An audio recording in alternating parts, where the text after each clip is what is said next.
پاکستان مسلم league نون کو بہت مبارکباد، جن کی محنت نے، جنہوں نے بہت زبردست اپنی کیمپین چلائی، خصوصی طور پہ رانا ثناء اللہ صاحب، امیر مقام صاحب اور جتنے بھی مسلم لیگ نون کے جو ممبران ہیں وہ وہاں پر موجود تھے کیمپین کے لیے، ان سب کو میں اکنالج کرنا چاہتی ہوں، ان کو مبارکباد دینا چاہتی ہوں، ان کو شاباش بھی دینا چاہتی ہوں کہ انہوں نے بہت محنت سے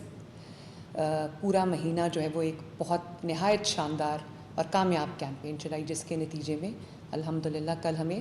13 میں سے 9 نشستیں مل گئی ہیں، اور باقی بھی انشاءاللہ تعالیٰ باقی مرحلوں میں بھی مسلم لیگ نون فتح یاب ہوگی انشاءاللہ۔ مجھے افسوس کے ساتھ یہ بھی کہنا پڑتا ہے کہ بجائے اس کے کہ بہت فراخ دلی کے ساتھ جمہوریت کے اسپرٹ کو سمجھتے ہوئے پیپلز پارٹی اپنی ہار قبول کرتی، آج بڑا افسوس ہوا دیکھ کے جس قسم کی زبان استعمال کی گئی، جس قسم کی سٹیٹمنٹس دی گئیں، جس قسم کا غصہ جو ہے وہ جھاڑا گیا۔ تو میں کچھ حقائق بیان کرنا چاہتی ہوں جو عوام کے لیے جاننا بہت ضروری ہے۔ آپ نے فرمایا کہ بلاول بھٹو زرداری صاحب کی نے ابھی سٹیٹمنٹ دی کہ ریاست نے فیصلہ کر لیا کہ مسلم لیگ نون جیتے گی۔ بلاول بھٹو صاحب، میں آپ کو یہ سمجھانا چاہتی ہوں، یہ بتانا چاہتی ہوں کہ الیکشن کا فیصلہ ریاست نہیں کرتی، الیکشن کا فیصلہ عوام کرتے ہیں، اور آپ کو جی بی میں عوام نے آپ کے حق میں فیصلہ کیا، مسلم لیگ نون نے بہت فراخ دلی کے ساتھ اور خوش ہو کے آپ کی کامیابی کو اکنالج کیا۔ پرائم منسٹر آف پاکستان نے آپ کو مبارکباد دی اور آپ کو حکومت بنانے کی دعوت دی اور آپ کے ساتھ آپ کو سپورٹ کیا۔ تو جس دھاندلی کا آپ الزام لگا رہے ہیں وہ گلگت بلتستان کے الیکشن میں آپ جیت گئے، وہاں دھاندلی نہیں ہوئی۔ اے جے کے کا الیکشن آپ بری طرح ہارے تو وہاں پر آپ نے دھاندلی کا الزام لگایا۔ اور میں تو بہت پہلے سے، میں 2 دفعہ اے جے کے گئی ہوں جلسوں کے لیے، ایک دفعہ جو مظفر آباد کا جلسہ تھا اور دوسری دفعہ جو میر پور کا جلسہ تھا، وہاں آپ نے بھی اپنے جلسے دیکھے، وہاں مسلم لیگ نون کے جلسوں نے بھی دنیا کو دیکھا، آپ کے جلسے بھی خالی تھے، آپ کے جلسوں میں عوام نے پارٹیسپیٹ نہیں کیا۔ اور سب سے بڑی بات، جلسے کامیابی کا مظہر تو نہیں ہوتے، لیکن پھر بھی میں یہ سمجھتی ہوں کہ آپ کو اپنے نیریٹو پہ محنت کرنی چاہیے تھی، آپ کو اپنی پرفارمنس پہ محنت کرنی چاہیے تھی۔ نہ آپ کے پاس نیریٹو تھا، نہ آپ کے پاس کوئی پروگرام تھا اے جے کے عوام کے لیے، نہ آپ کے پاس کوئی اے جے کے لیے ریفارم ایجنڈا تھا، نہ ہی آپ کے پاس اپنی پرفارمنس تھی، اور نہ ہی آپ کے پاس اپنی گورننس کا کوئی ریکارڈ تھا۔ میں یہ بھی پاکستان کے عوام کو بتانا چاہتی ہوں کہ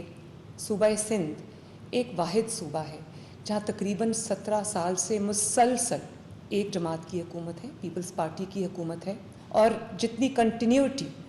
وہاں پر ملی ہے سندھ کے عوام صوبے میں، وہ شاید کسی اور جماعت کو یہ نہیں ملی۔ اس کے باوجود آپ کے پاس سندھ میں جو ہے وہ سندھ کا کوئی پروجیکٹ بتانے کے لیے آپ کے پاس کچھ نہیں تھا، کوئی مواد نہیں تھا، آپ نے عوام کو اپنی پرفارمنس نہیں بتا سکے، آپ عوام کو ان کے فیوچر کا روڈ میپ نہیں دے سکے۔ جو باتیں آپ نے کی وہ شاید عوام کو وہاں پر سمجھ نہیں آئیں، یا آپ کو سمجھ نہیں آیا کہ وہاں کے عوام کی کیا ضرورت ہے۔ اور وہاں پر ظاہر ہے ٹوٹی ہوئی سڑکیں ہیں، وہاں پر لوگ صحت کی سہولیات مانگ رہے تھے، وہاں پہ لوگ ٹرانسپورٹ کی سہولیات مانگ رہے تھے۔ وہاں پہ جہاں بھی میں گئی وہاں میں نے ایک ہی بات سنی کہ ہمیں وہ والی سہولیات چاہیے جو پنجاب میں ہے۔ تو پنجاب کی سہولیات جو ہیں وہ اپنے آپ نہیں آ گئی، پنجاب کی سہولیات لوگوں کو دینے کے لیے 2.5 سال بہت سر پھینک کے محنت کی گئی ہے، اور یہ سیاسی بیان بازی پہ ٹائم گزارنے سے، رونے دھونے سے یہ بات نہیں بنتی۔ آج کی عوام بہت باشعور ہو چکی ہے، آج کل آرٹیفیشل انٹیلیجنس کا دور ہے، آج کل سوشل میڈیا کا دور ہے، آج کل کے جو ینگسٹرز ہیں بہت اویئر ہیں۔ وہ اگر آپ نے آج ووٹ لینا ہے تو آپ رو دھو نہیں سکتے۔ اب دیکھیں، آپ نے جو بھی الزام لگائے اپنی الیکشن کیمپین کے دوران، آپ نے پی ایم ایل این پہ اٹیک کیا، آپ نے بلو دا بیلٹ اٹیک کیا، اپنے سے بہت بڑے قائدین کے اوپر، اپنے سے جو سینئر قائدین تھے ان کے اوپر آپ نے اٹیک کیا۔ اگر آپ کے پاس کارکردگی ہے بتانے کے لیے، اگر آپ کے پاس پرفارمنس ہے، اگر آپ کے پاس گورننس ہے، اگر آپ کے پاس پورا ایجنڈا ہے، اگر آپ کے پاس پورا منشور ہے، تو آپ کے پاس ٹائم نہیں ہوتا کہ آپ دوسروں کے بارے میں بات کریں یا تنقید کریں۔ لیکن کیونکہ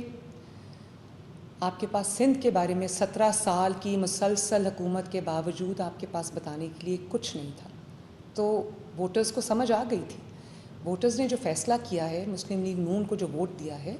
انہوں نے وہ گرین بس کو ووٹ دیا ہے، انہوں نے اپنی چھت اپنا گھر کو ووٹ دیا ہے، انہوں نے اپنا کھیت اپنا روزگار کو ووٹ دیا ہے،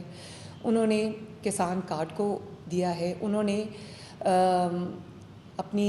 پکی سڑکوں کو ووٹ دیا ہے، انہوں نے اپنی ترقی کو ووٹ دیا ہے، اور جو انہوں نے لا اینڈ آرڈر کو ووٹ دیا ہے. اب آپ نے جو اپنی الیکشن کی جو سپیچز تھیں آپ کی، اس میں آپ نے جو بات کی، آپ نے سارا بلیم فیڈرل گورنمنٹ میں ڈالا. یہ کمپلیٹلی کنوینئنٹلی آپ بھول گئے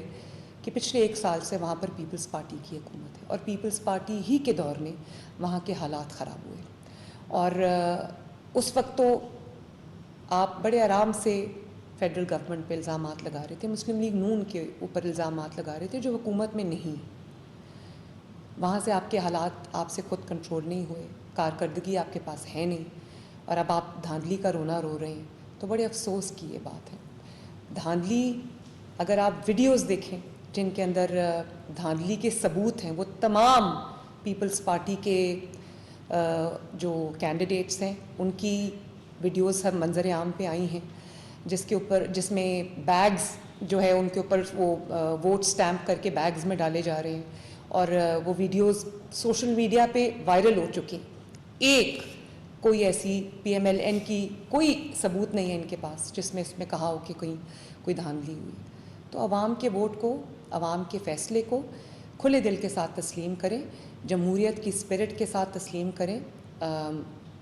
آپ کی بھی جمہوریت کے لیے بہت سٹرگل ہے، لیکن اگر آپ اسی کی اسپرٹ کے خلاف جائیں گے تو یہ ایک اچھا ٹرینڈ نہیں ہے پاکستان کی پولیٹکس کے اندر. تو میرا آپ سے یہی ریکویسٹ ہے کہ آپ اپنی توجہ جو ہے وہ سندھ کو بہتر کرنے میں ضرور مرکوز کریں.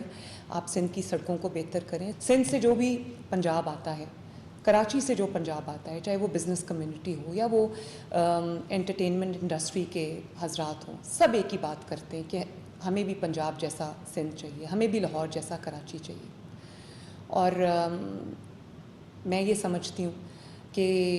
اگر آپ تھوڑا سا محنت کر لیں، تھوڑا سا فوکس کریں، تو آپ کے سندھ میں بھی بہت بہت پوٹینشیل ہے. انشاءاللہ سندھ بھی بہت ترقی کرے گا. آپ اپنے صوبے کی کارکردگی پر غور کریں، آپ اپنی خود احتسابی کریں، اور یہ دیکھیں کہ عوام نے آپ کو ووٹ کیوں نہیں دیا، آپ کی بات کیوں نہیں سنی. اور سندھ سے جو، کراچی سے جو آوازیں اٹھتی ہیں ان کے لیے آپ کچھ کریں. اپنی سڑکوں کو ٹھیک کریں، اپنی صفائی کو ٹھیک کریں، اپنی لا اینڈ آرڈر سچویشن کو ٹھیک کریں. میں نے یہ کہا تھا کہ جن کے اپنے صوبوں کی سڑکیں ٹوٹی ہوئی ہیں وہ آزاد کشمیر کی سڑکیں کیسے بنائیں گے. تو آپ اس چیز پہ ضرور اپنی خود احتسابی کریں، آپ اس پہ ضرور غور کیجئے، آپ کو ایک بہتر راستہ نظر آئے گا. اور جو بھی سندھ سے آتا ہے، کراچی سے آتا ہے، وہ پنجاب کا چیف منسٹر مانگتا ہے.